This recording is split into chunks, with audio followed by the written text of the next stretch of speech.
Meanwhile, the Jamaica Football Federation is hoping to settle its ongoing dispute with the FIFA World Cup squad this week.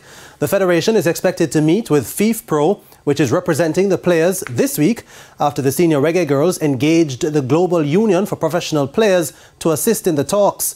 JFF General Secretary Dennis Chung told TVJ Sports on Monday that the federation doesn't want the dispute to drag on for another week.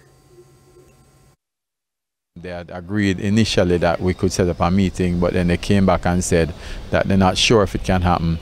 But certainly by Friday, that's Friday or before, we should meet and resolve the issues. And I've asked them to put everything in writing to us so that we can have a wholesome discussion and be prepared for it. So I'm hopeful that by Friday we will, resolve all of this. And Chung, while disappointed that the country didn't qualify for the inaugural CONCACAF W Gold Cup, heaped praise on the young squad. We'd have loved to, but we're still very proud of these girls. They did very well. I think they showed up very well. The fact of the matter is that it's a young team and they've just played together for 4 games, scored in all 4 matches, drew 3 and lost 1. The first one.